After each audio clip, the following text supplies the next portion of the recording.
Seneweb.com encore une fois amat nañ mbégte gu mag a mag jàkkaarloo ak yéen fas yéene sikk waxtaan gu yaatu lool jëm ci wàllum politique ak li nga xam moo di actualité nationale bi réew mi li ni mel ngir ñu fas yéene ko waxtaanee moo tax ñu dalal ci plateau bi ki nga xam moo di monsieur Aboubacar Cissokho nekk président du collectif des cadres du parti de la construction de la solidarité PCS mu di jëngu tabax que nekk jokkoo ki nga xam moo di monsieur Boubacar Camara moom tam nekk candidat à l'élection présidentielle bu 2024 ñu ngi lay nuyu dalal ci Seneweb TV Seneweb.com. jërëjëf Babacar Kébé. maa ngi kontaan lool. ñëw tey di jokkoo ak yéen ci mbiru Sénégal. ak sunu parti en tout cas nan la ñuy préparé ak li ñuy proposé Sénégalais yi. vraiment di balaa may tàmbali quand même. di saluer. vraiment Seneweb. merci sama première fois Seneweb kontaan lool ñëw fii tey parce que. ñu ngi ciy waxtaan léegi. bi may dalal ci coulisses yi waay. voilà may rappeler. origine Seneweb. dëgg la mu nekk vraiment benn chaîne boo xam ne sénégalais dañ ci war a jël exemple. léeg-léeg dañuy fàtte. waay origine Seneweb. d'accord Seneweb mu ngi tàmbali. ci ay blog. d'accord ci blog aux États-Unis foofu la Seneweb juddoo en fait. en Virginie. waay waaw ngeen vraiment bokk ci les grands combats. waaw. du changement de ce pays. c'est vrai vraiment ma leen ci di saluer di nuyu Salam. merci di nuyu ñoom Daouda. vraiment gars yëpp maa ngi leen di nuyu vous avez fait un excellent travail. wax dëgg yàlla jërëjëf monsieur Cissokho comme ni nga ko waxee ci wàllum politique mais taxawaay gi nga xam ne aussi jot naa am yéen tamit aujourd'hui y a une contribution boo xamante ni yéen a nga koy teg loolu moom moo yóbbee seen objectif pour participer à des élections présidentielles 2024 est-ce que mën nga ñuy dellu si waatal ci lan moo laal taayu véritablement ci choix seen candidature boobu noonu. bon choix wu Boubacar Camara c'est vraiment yàgg na di ko wax ci plateau yi. mooy fippu boo déggee sunu tur yi. waay ni ñu commencé fippu. tey ñu ne jëngu. waay ba pare tabax. d'accord waaw c'est-à-dire que mooy changement de cap. gis na Sénégal fi muy dem. te wax dëgg yàlla moom yàlla may na ko. d'accord duggul politique. pour wut xaalis. duggul politique pour utiliser état. pour enrichir dafa gis Sénégal fi mu toll. ak ni mu mel jaxasoo mu xam ne moom mu gis ne moom am na expérience te wax dëgg yàlla lu bari loo xam ne nii. am na ko tey jii nii Sénégal moo tax. d'accord man tamit ma ñëw nag tamit ma partager combat boobu ak moom. parce que man bien que maa ngi à l'étranger. def fa maintenant plus d'une trentaine d'années. mais bi may jógee Sénégal. waaw. ci bourse d'excellence su Sénégal laa fi jóge nga demee voilà demee donc man état Sénégal ci seen bourse d'excellence waaw moom laa demee ba def sama baccalauréat international def sama diplôme d'ingénieur d'accord donc loolu yëpp état Sénégal moo ma ko may donc bu ma gisee Boubacar Camara jóg ne day fippu jóg ne day jëngu tabax ma ne kii du ma gën a gore d'accord alors donc est-ce que mën nañ jàpp ko ne yow sa motivation pour nga inclure sa bopp ci politique aujourd'hui dafa dépendre ci profil bi nga gis ne c'est un profil bu convaincant mu di Boubacar Camara wala da nga jàpp ko ne juste da nga redevable te il est temps ma passé ko ci opportunité bi. ñaar yëpp wax dëgg yàlla parce que gis naa ne que bëggoon naa dugg ci langue politique. yàgg na mais gisuma woon benn profil. boo xam ne doy na ma c'est la première fois ma gis Boubacar Camara mu nekk profil boo xam ne doy na ma pour li nga xam ne nii redevabilité boobu nga doon wax. ma ne mun naa ko jaare fii enfin. pour vraiment mener sama combat pour le Sénégal te wax dëgg yàlla bi ma ci duggee ba léegi tamit. waaw li ma yaakaaroon. loolu laa fi gis. ma gis un homme de conviction qui est aussi dans un parti boo xam ne un parti de conviction un parti de solidarité ma ciy profité aussi di nuyu suñu secrétaire général Mor Ndiaye. qui fait un excellent travail. wax dëgg yàlla tout le parti gars yi ñu ngi liggéey quoi c'est un parti d'ouverture de grands intellectuels te yaakaar naa ne bu ci kanamee tuuti dinañu xuus ci collectif des cadres ak liggéey ba mu fay def très bien yaa ngi am benn taxawaay c'est pas un peu pour xuus de manière un peu large sur votre personne mais lan la aujourd'hui monsieur Cissokho war a mën a apporter à l'égard de Boubacar Camara pour ñu jàpp carrément que ni profil bi kat bu important la wala lan nga jàngatee ci bitim réew loo xam ne lu mën a jëriñ la te su doonee ko ci Boubacar Camara mu mën a jëriñ Sénégal. très bonne question Babacar man bi may jógee fii Sénégal ça va vous surprendre maa ngi jógee ci Sénégal en 1984. waaw loolu de moom 84 xam nga yàgg na. trop sax waaw. 84 j'avais 16 ans nekkoon lycée Blaise Diagne. d'accord Sénégal may mu bourse d'excellence ma dem en Grande-Bretagne dans le cadre des collèges du monde uni. d'accord foofu nga xam ne dañuy rassembler les plus brillants esprits dans le monde pour ñëw jéem leen a dugal ay notions de changement foofu la affaire bi jógee en fait. d'accord lu ci bëri nag wax dëgg yàlla tey ñuy diriger seen diriger seen dëkk yi ñoo ci lañ bokk. d'accord bi ma jógee foofu muy Grande-Bretagne. ma dem États-Unis. d'accord bi may jógee fii nag temps yi c'était les temps où beaucoup des usines. fermées si vous vous rappelez très bien. commencé di tëj à l'époque d'accord donc bi ma demee foofu. ma ne man dama bëgg jàng loo xam ne nii dina permettre. li européens yi di def li étranger yi di def di ñëw suñu dëkk di tëj ay usines di créer chômage du amati. d'accord ma jàng génie industriel. d'accord mosuma ko woon a dégg xamoon naa ne bëggoon naa def génie. mais xamoon benn génie laa bëggoon def. d'accord léegi bi ma gisee que génie industriel en fait. moom mooy nan la ñuy tabaxee entreprise. nan la ñuy transformer structurellement l'économie d'un pays. d'accord ma jàng génie industriel. te bi ma gisee tamit Boubacar Camara di wax. sur la transformation. de l'économie à travers l'industrialisation. ma gis ci sama bopp ma ne kii mun naa ñëw jàppale ko ci fànn boobu ak yeneen fànn aussi. alors dinañu dem ci programme bi xam naa dinaa xool pàcc bi nga xam moom nga ci jagleel mais taxawaay bi aujourd'hui mooy ñu ngi ci wàllum collecte de parrainage ñu ngi ci wàllu nemmeeku diggante mbokk yeeg yooyu noonu tey jii fan la Boubacar Camara toll ci li nga xam moo di situation boobule ba candidature am du ci mën a am benn lox wala tiitaange. non wax dëgg yàlla nag ku gis Boubacar Camara un cadre un stratège. mu defoon en 2019. ñu teewoon ko ci lu mel noonu. sur des encore qui sont très douteuses. yaakaar naa ne Sénégal war nañ xam ne kenn du ko defaat beneen yoon loolu moom na seen xel dal. d'accord waaw vraiment bu kenn du ko defaat. parce que yàgg nañu di préparer wu pour le parrainage. non seulement préparer pour le parrainage mais installer notre parti à travers le pays ñaar yooyu dañuy dem un à un. parce que parrainage bi ñun suñu parrainage du parrainage yu li nit ñi di def. di jënd ay parrainage non ñun suñu parrainage ce sont des parrainages de conviction moom d'ailleurs daf koy wax dans le parti bëgguñu. d'accord ñuy jënd ay parrainage on l'appelle souvent les parrainages de proximité. man mii sama bopp. amené naa plus de 100 parrainages depuis les États-Unis te ñoo xam ne ni ce sont des proches à moi te mu ngi gën a yokk chaque jour. d'accord ci États-Unis nga xoba kon mën nañ jàpp ko ne li ko arrivé woon en 2019 cette fois-ci dina bañ a ñàkk mais naka ngeen def ba mën ko élaborer naka ngeen tegee seen stratégie au niveau du Sénégal ba mën ko réussir. waaw moom laa doon jéem a expliquer léegi. mooy comment nous sommes en train d'installer les sections à travers le pays. waaw. section ak fépp nag. d'accord waaw ma ci donc da ngeen gën a dispatcher li nga xam ne moo di équipe bi à l'extérieur du Sénégal. exactement. d'accord waaw dans le Sénégal et aussi dans la diaspora. d'accord tous les jours que Dieu fait. nit ñaa ngi ñëw moi qui dirige le collectif des cadres. du am benn jour bu passé où je ne reçois pas des appels.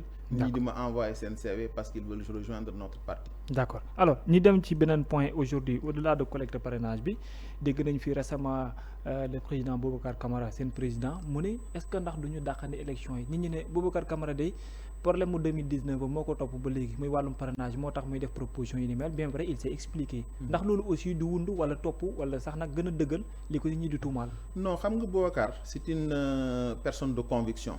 noonu la mos a mel man c'est ça surtout qui m'attire chez lui dafa nekk nit koo xam ne c'est un intellectuel quand il parlait en tant qu'intellectuel d'ailleurs yàgg na di artu Sénégal ci lu bëri. en février 2021 artu woon na Sénégal ci affaire Adji Sarr te gis ngeen li xew. on est à 4 mois des élections Babacar. regarde ce qui se passe dans le pays. d'accord un président de la République qui a été pendant un quart de siècle. quart de siècle la Macky Sall duré dans l'administration sénégalaise xam nga nit ñi dañuy bàyyi loolu xel depuis 2000 on est en 2023 2024 c'est un quart de siècle. vous comptez sa participation sur le gouvernement de maître mais absolument parce qu'il était au centre d'ailleurs moo tax man particulièrement c'est ma conviction qu'il fait partie des problèmes depuis le début.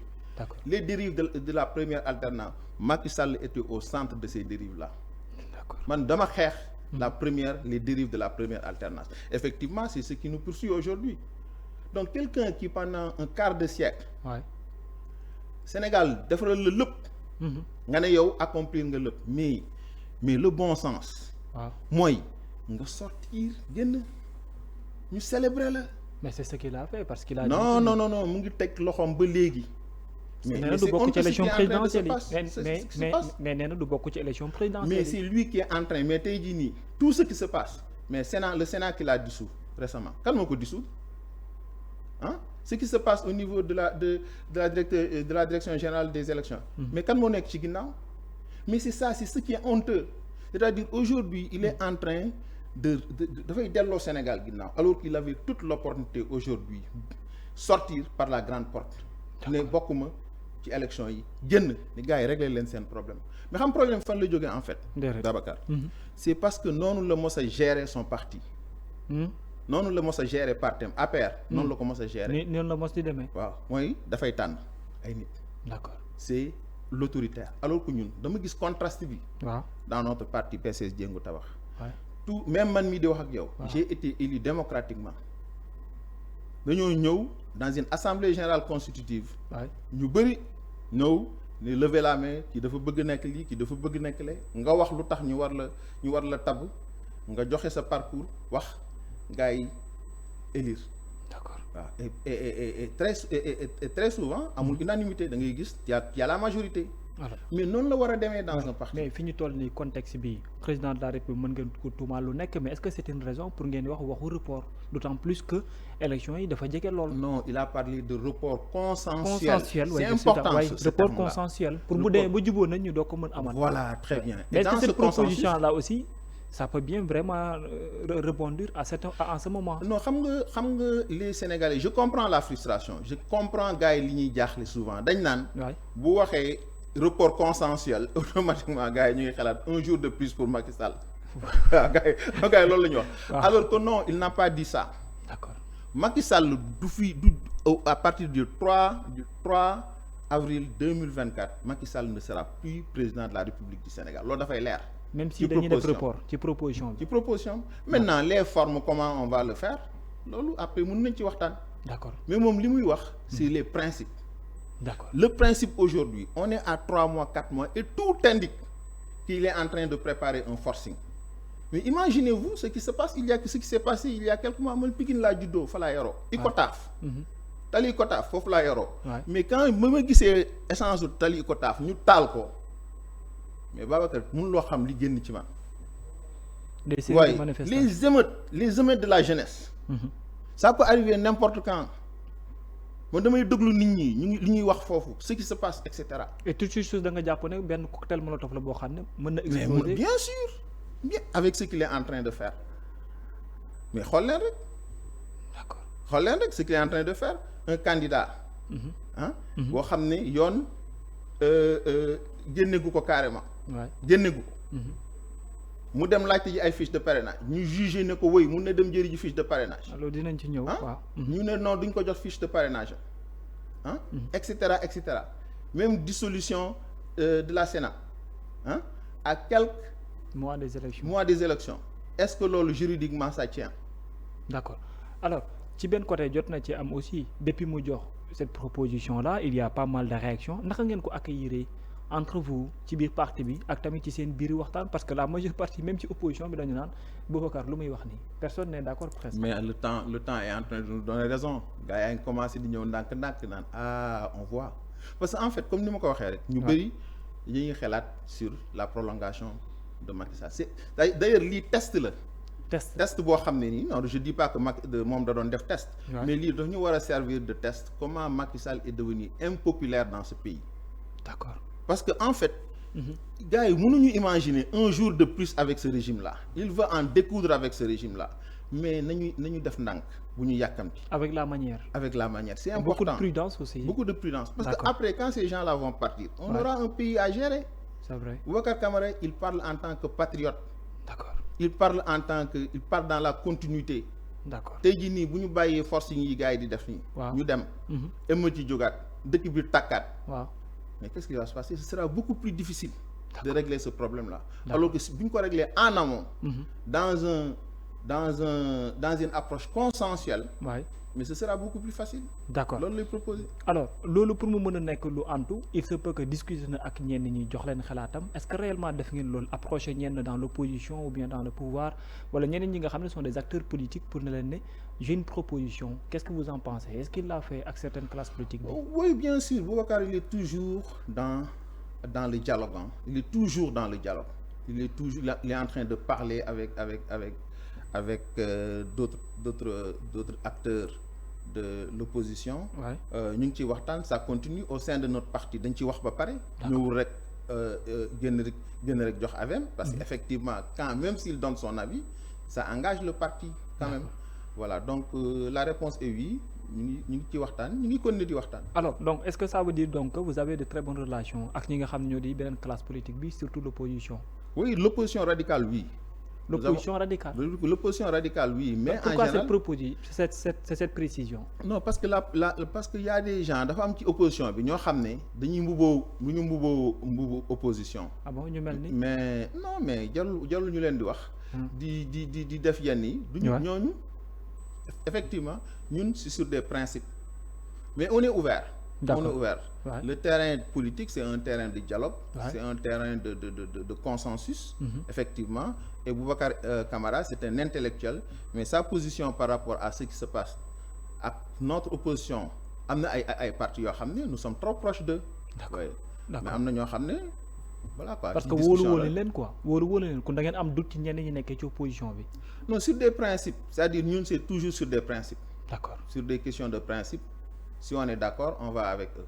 Mais est-ce que loolu du nekk gàllankoor ëllëg ci yéen parce que bu ngeen demoon ba bokk ci élection yi ngeen génn deuxième tour di ngeen soxla jàppantal. Non bien sûr moo tax ma ne la ça dépend sur les questions de principe. D'accord. dafa am ñoo xam ne tamit dañoo am vécu dans ce pays. Je suis d'accord. waaw parce que ñun dañu bëgg a changer le pays. waaw donc tout ça c'est important. D'accord. ñan la ñuy. Collaborer rallier ñan la ñuy collaborer ak ñan la ñu dul collaborer donc ça c'est important. Alors dégg nañ une nouvelle information bu ñëw depuis barki démb il paraît votre leader il est dedans mooy FIT bi taxaw bees cette coalition des candidats qui cherche un peu à mettre la lanterne te mu gën a leer nañ ci wàllum transparence élection yi Boubacar Camara il en fait partie. Oui, le front pour l'inclusivité et la transparence des élections. Oui. Lan moo leen motiver ba ngeen dugg wala ngeen yaakaar da ngeen ci war a bokk yéen tamit. Le nom en dit tout.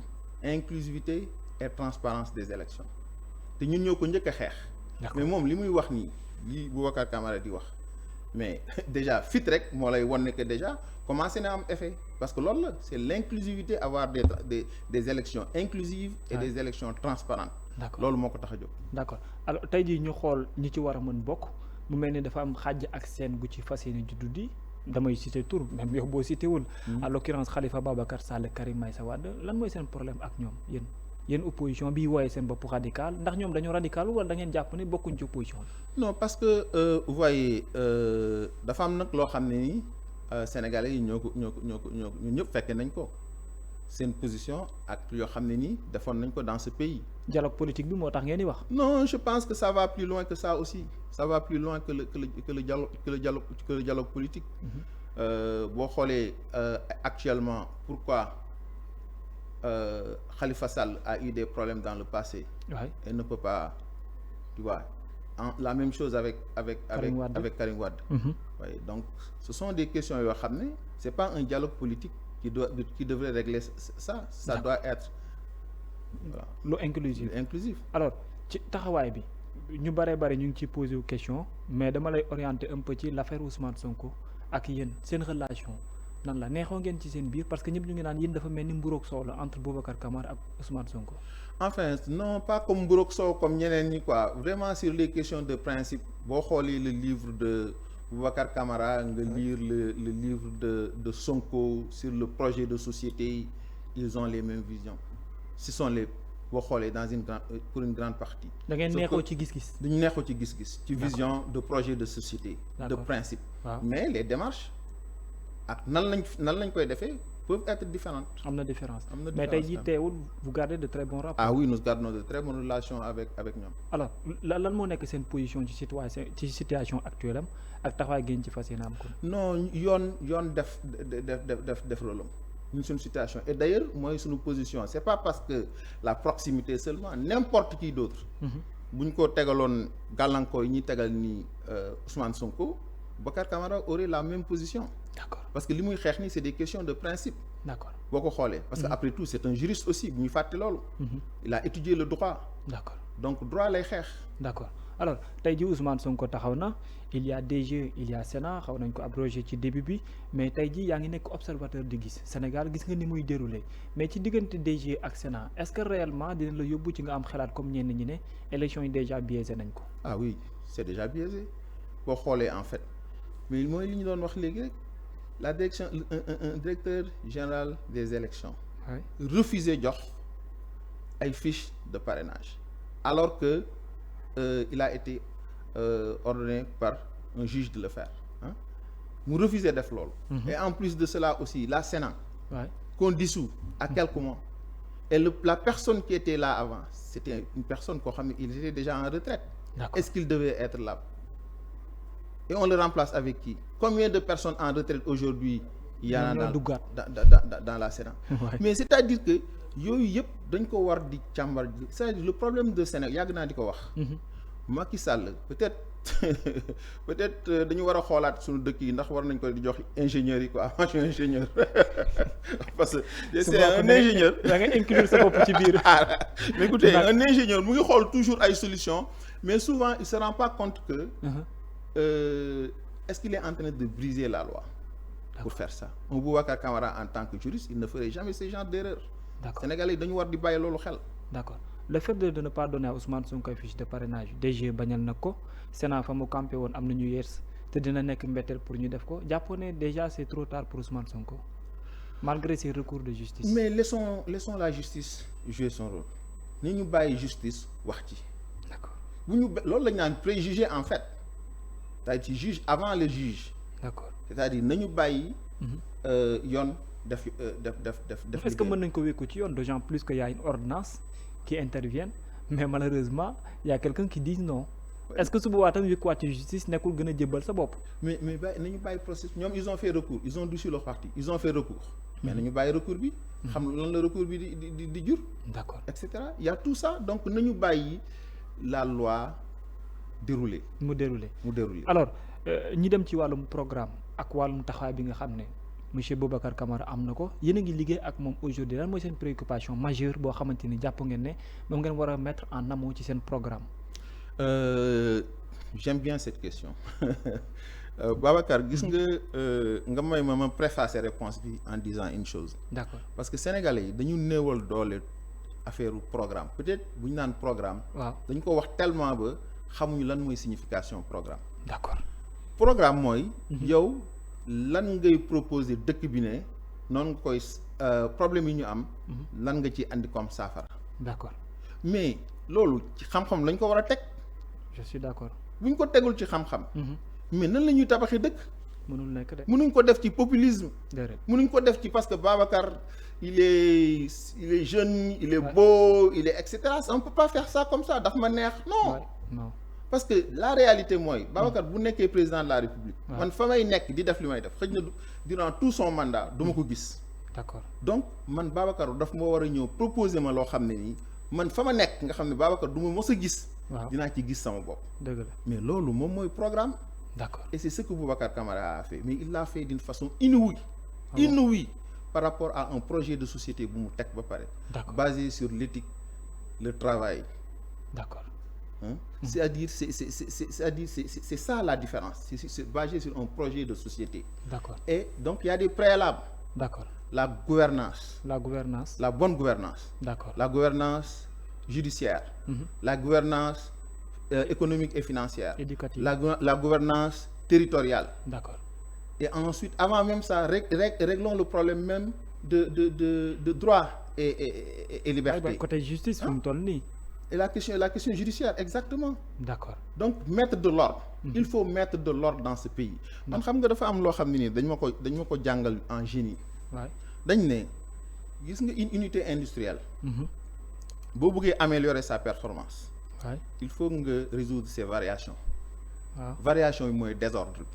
D'accord. Parce que même dans le processus chimique. Dans un processus mécanique.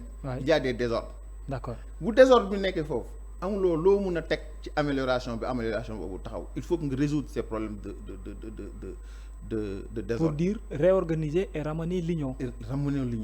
D'accord. Ramenons l'union. Mais comment? Dans la paix et la sécurité. Mais comment exactement aujourd'hui que Boubacar Camara puisse réussir cela? Mais foofu nag le sunu programme nekk ma lay ñaan rek nga may ñu tuuti temps. D'accord.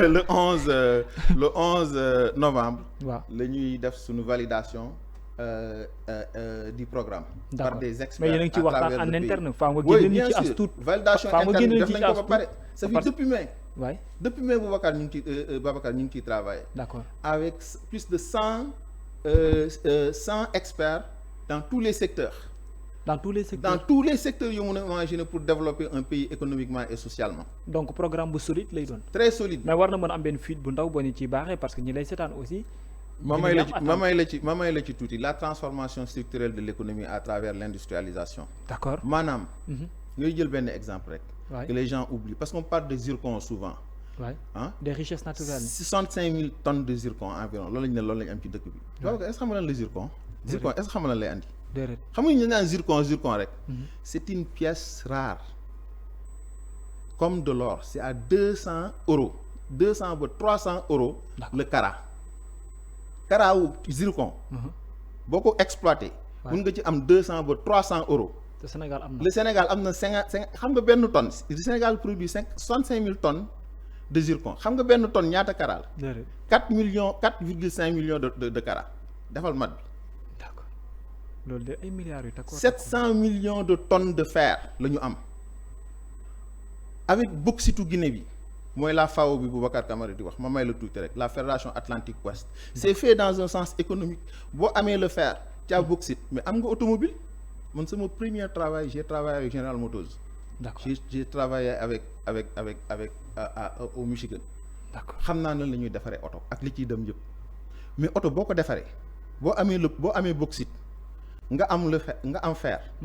nga commencé installer sa usine d'automobile. xam nga ñaata pièces en moyenne mooy dem dans l'industrie automobile ci benn oto. waaw 2000 pièces en moyenne. d'accord mais pièce bu ci nekk unité industrielle la. c'est vrai. mais imagine nga dem nga dem en profondeur ñaata liggéey nga mën a créer dans ce pays. d'accord alors que fer boobu ñu jël di ko tayle di ko jox ay ñeneen aujourd'hui démb ñu ne sud-africains yi. le lendemain ñu ne indiens yi. tey ñu ne Turquie. alors que y a des ingénieurs man bu ñu ma joxoon le fer là mun naa ko transformer. J'ai travaillé avec Severstall North America aux États-Unis. J'ai travaillé pendant plusieurs années avec les Russes. Je sais comment transformer le fer en acier. D'accord. Et il y en a beaucoup de Sénégalais comme ça. J'ai travaillé à Bethlehem Steel, à Rouge Steel, et il y en a beaucoup de Sénégalais comme ça. Mais Macky Sall et son gouvernement et son régime faalewuñu Sénégalais yi bëgguñu Sénégalais yi travailler. Et en fait, c'est de cela qu'il s'agit. Parce que en fait ñoom dañuy def ñoom li ñu xam mais les gens parlent de ils ont fait mais la question n'est pas une question d'infrastructure. Les gens doivent s'indigner. Ce n'est pas une question de man sama maam boo ko joxoon xaalis bu bëri jox ko kii xaalis mais mun na la dem andi liggéey ay nit ñu ñëw liggéey dëkk bi. C'est pas ça la question. Babacar la question c'est comment utiliser le génie de ce pays pour transformer industriellement ce pays. C'est de cela qu'il s'agit et ils sont incapables de le faire. D'accord. Et les Sénégalais doivent s'indigner. We have to be proud of. Li ñu war a am fierté mooy. yan Sénégalais ñoo nekk di transformer suñu industrie. Y en a pas. D'accord. man Sénégalais nga dégg mu am ci loxoom même ñi nga xam ne ñu ngi essayer ñu ngi leen di créer ay problème. ñu dem yeneen dëkk. D'accord. ay alors dafa am benn ressources humaines boo xam ne lañu am mu nekk bu jeune. tranche d'âge nekk 19 ba 35 ans. tey jii ñu ne ressources naturelles yi ngay wax ni noonu lañ ko war a exploiter mais il y a quelque chose boo dox ci début bi mooy cette union là qui doit s'installer pour supprimer ñu ci ce que l'on assiste aujourd'hui immigration irrégulière Nicaragua bi nangam ak nangam nan la ñu mën a concrétiser loolu yëpp ba mu nekk benn abondance boo xam ne dañ koy bénéficier mais utiliser ko pour l'avantage de notre pays. Excellente question d'abord nañu xam nañ càmbar ñaata la ñu am on n'a même pas encore fait ce travail là. Combien les gens parlent de 700 millions de tonnes mais ce sont des chiffres qui sont donnés à l'ANSD etc. mais est-ce que c'est certifié lañ ci xam. Les phosphates ñaata la ñu am. l'or là on nous dit 18 tonnes. alors que ñun gisuñu dara c'est ANSD mooy bind 18 tonnes ñu gis ay hélicoptères di jógee à fële di yóbbu. kenn xamul mais il faut qu'on certifie d'abord les réserves. C'est la première chose à faire. Exactement. Et ensuite andi maintenant les nuages de cerveau yi nekk ci yeneen dëkk yi. ñu delloo si leen ci leen. D'accord. Dans des conditions yoo xam ne dañ leen mettre à l'abri pour qu'il travaille, mais pas dans des conditions politiques. D'accord. Alors, au-delà de cette politique, est-ce que M. Boubacar Camara, certainement vous, je ne sais pas comment il a fait pour vous convaincre, mais relation yi mu am à l'étranger wala yenn certaines personnalités yi est-ce que bari na ko boo xam ne ëllëg bu jiite woon réew mi dina bañ a am benn problème de relation pour ñu mën di exécuter yenn yi nga xam ne ça doit être au bénéfice des Sénégalais? Je pense que franchement tu as la réponse. Babacar, quelqu'un koo xam ne il est appelé dans d'autres pays pour résoudre seen problème. Et ensuite c'est un homme d'écoute. Moi j'ai lu son déglu ko. man maa ñëw ci moom. D'accord. Et puis j'ai des conversations avec lui régulièrement. Mais c'est une personne qui écoute. D'accord. Donc c'est une personne de consensus. C'est une personne boo xam ne il est toujours en train de chercher les meilleurs pour travailler le pays. D'ailleurs dans le programme. Ouais. Dans notre programme. Il dissocie. Ouais. C'est-à-dire une fois qu'il prendra. Il sera la fonction présidentielle, mais il ne sera plus chef de parti. loolu da ngeen koy exclure. dafa bokk suñu mesure yi nga xam ne dañ ko mettre en place. Mais xam nga loolu pourquoi? Pour mu xëcc les meilleurs Sénégalais. Parce que il est dans une initiative de construire ce pays. jël politique bi bàyyee ko ñëw exerce sa fonction de président. Exactement ce que Macky Sall n'a jamais pu faire. mosu ko def. C'est pourquoi voyez le gouvernement qu'il a mis en place. Des politiciens. D'accord. Des politiciens yu saaga di kii loolu rek c'est ça. D'accord. Alors ci laaj bu mujj bi mooy yéen a ngi am benn taxawaay mais au niveau national yéen a ngi dem def collecte parrainage ak yeneen lan ngeen gën a jëmal loo xam ne dina rapprocher ak Sénégalais yi au-delà de ce programme bi nga xam ne ñëwagul pour que nit ñi mën a xam ne yéen a ngi fi te yéen a ngi dox ci tànku nekk président. La proximité, l'approche de proximité c'est tellement importante pour ñun. Parce que ñun nous ne sommes pas dans le populisme. Kenn dàqu la wax Boubacar Camara. bu ñëwoon dugg ci dëkk bi wax ñëppay jébbal man maa la wax kenn dàq ko wax mais c'est pas ça qui l'intéresse. Ce jour-là viendra. Ce qui l'intéresse c'est d'aller rencontrer les Sénégalais. Leur parler de notre programme. Savez-vous Babacar que ñun suñu programme ñu ngi ko commencé je vous dis 450 pages lañ def en tant que projet de société. Ah oui. loolu pour Sénégalais en temps lire ko monsieur Camara monsieur Sissoko dina jafe. Tu as raison effectivement loolu tax ñu réduire ko def ko 150 pages. moom mooy suñu programme. Da ngeen ko tënk. dañ ko tënk mais prochainement la war a génn. waaw bu ñu defee suñu validation ba pare ñu ngi ci processus bi. D'accord. Mais on touchera tout dara la ñu bàyyiwul. moom la limaloon lépp mais xaaral bu mu génn bul yàkkamti dinaa la envoyé ak kii bi. incha allah alors monsieur Aboubacar Cissokho amoon nañu mbégte lool dalal la ci Seneweb TV seneweb.com pour ce que yow waxtaan notamment seen projet politique. Merci beaucoup Babacar et encore c'est toujours un plaisir comme je disais à l'entame de venir ici. Souvent bu may wax affaire ce qui se passe dans ce pays j'en parle avec beaucoup de passion. Parce que vous voyez ñun yaakaaroon nañ ne Sénégal dinañ dépasser fii man dama bokk ci ñi nga xam ne ñu ngi diaspora doon yàgg xeex les dérives. tey bu ma gisee ne que nous sommes en 2023 presque 2024. ñu ngi xeex même xeex ñu daan xeex il y a de cela 20 ans. dafa métti. tu vois man bu ma sañoon en fait du ma dugg ci lii damay defi leneen. mais je suis presque obligé et il y en a beaucoup de gens comme ñun. qui sont obligés maintenant d'entrer pour mettre de l'ordre dans ce pays. D'accord. loolu moo la gën a motiver ci politique bi. Effectivement. jërëjëf ñu ngi lay jaajëfal bu baax a baax ci li nga accepté suñu invitation mu nekkoon monsieur Aboubacar Cissokho nekk président du collectif des cadres du parti de la construction et de la conso et de la solidarité PCS mu nekk jëngu tabax bu monsieur Boubacar Camara candidat à l'élection présidentielle 2024 li moo nekkoon jotaay waxtaan bi ñu doon sikk ak moom mbokk yi jaajëfal leen jox leen dig daje ba beneen incha allah jërë ngeen jëf.